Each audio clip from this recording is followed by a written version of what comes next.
Hey guys, welcome back to another impressions video. Today I want to talk about this game right here, Far Cry 3 for the PlayStation 3. This is an open world first person shooter released in 2012 by Ubisoft. And I have to say that I'm very impressed by this game. It's really fun and it would have easily made my top 5 games of 2012. And I know this game received a lot of good impressions, both by the professional reviewers and by people here on the gaming community. So I was very impressed with this game. And essentially, it's an open world first-person shooter with RPG elements. And I'll get into the core of the mechanics of the gameplay a little bit later in the video. But I want to start by quickly mentioning the story of the game, which it starts off a little bit cheesy because you're part of this young group of friends that decide to go party around the world, and you go on a skydiving trip, and you decide to go skydiving into this unknown island, and it just so happens that this island is run by pirates. So they capture you and your friends, and they hold you for ransom.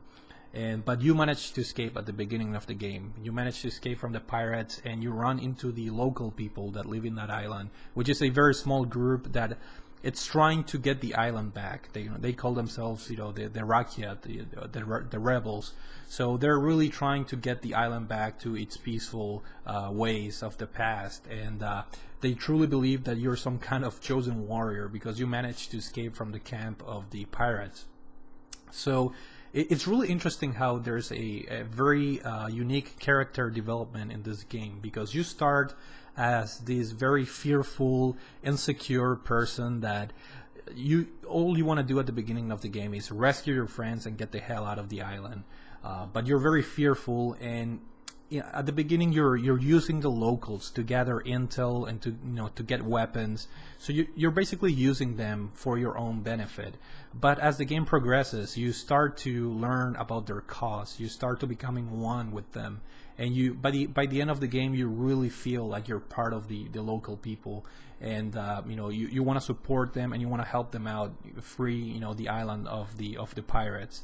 So a very interesting character development, and the story starts off a little bit cheesy, but it turns into a more mature and very interesting storyline as the game progresses. So that was a very major positive point in my opinion. But the absolute favorite part of me about this game is the gameplay.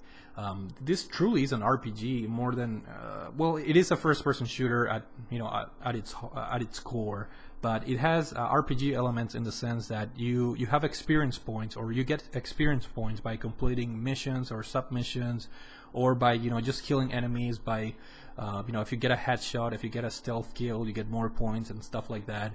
And you can use those points to unlock skills from a skills tree. So you get the option of turning your character into a strong character, or if you want, you can get a stealthy type of character, and it's up to you to choose from a variety of skills trees, which is very interesting, and it allows you to have freedom in how you evolve your character.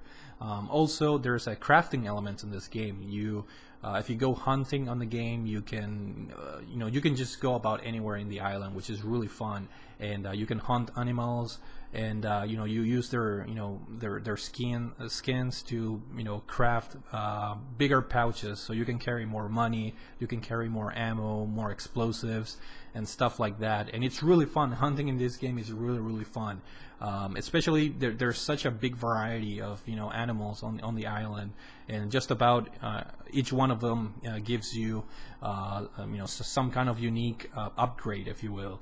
So the gameplay in this game is very varied, and the game never really gets dull. If you want to tackle through the game and go through the story mode, you can play from story mission to story mission to story mission, and get the game completed that way. But the cool thing about this game is that it allows you to play a story mission, and then you can go and do a side mission if you want. You can go and do a hunting mission, because they have special like hunting missions where you hunt special animals. You can also go hunting to improve your gear, your pouches, carry more ammo and stuff like that.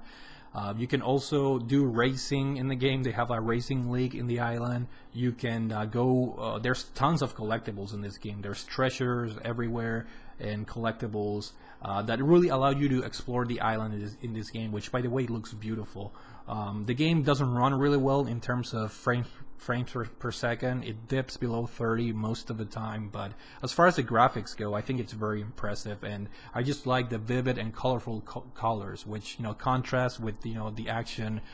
Most first-person shooters, they always opt to have a dark and somber kind of art direction, if you will. But this game is very colorful. It's a beautiful island in the South Pacific, and the island is huge, and there's so many things to do. You can go climbing. There are areas in the island that look like jungles. There are areas that look like plains. There are areas where it's rocky and mountainous. And it's just fun exploring the island, and while you explore, you can get the collectibles, the different treasures and whatnot. And there's also platforming in this game, and throughout the island there are 18 radio towers that if you go all the way up to the radio towers, you can activate them in order for your map to show the location of certain collectibles and treasures.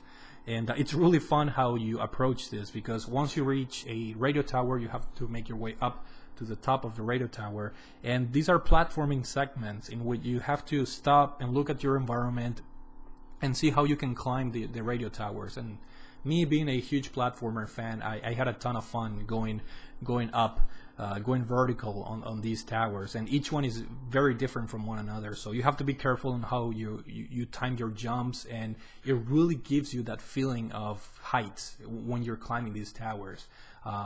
The draw distance in this game is fantastic. You can see very far into the scenery, if you will, and once you get up to the top of the radio towers, you have these beautiful vistas that combined with the real-time weather effects in the game and the real-time pass of time, because in this game you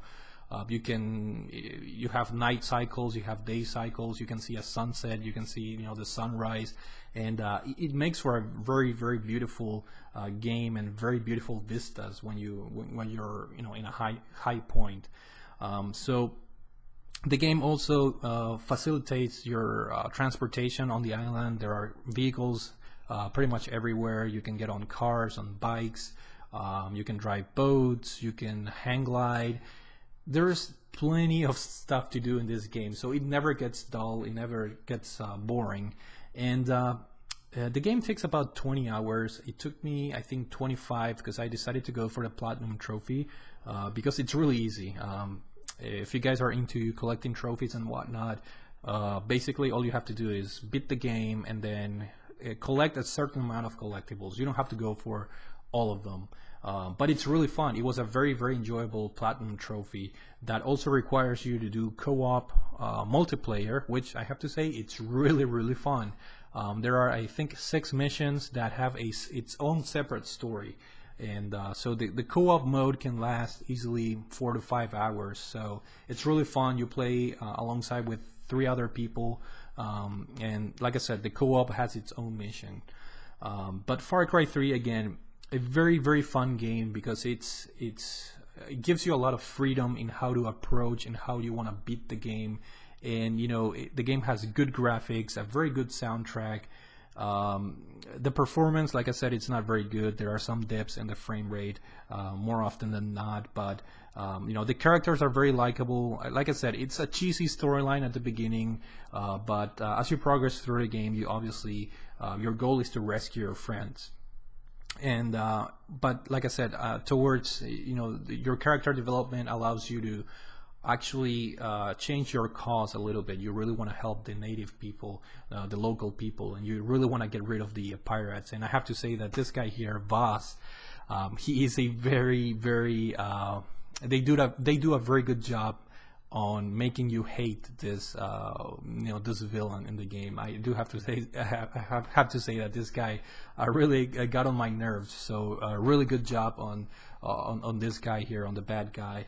And overall, Far Cry 3, it's a fantastic game. You can pick this game up for dirt cheap nowadays. So even if you're not big into first-person shooters, I say give this one a try, because you can do so many things.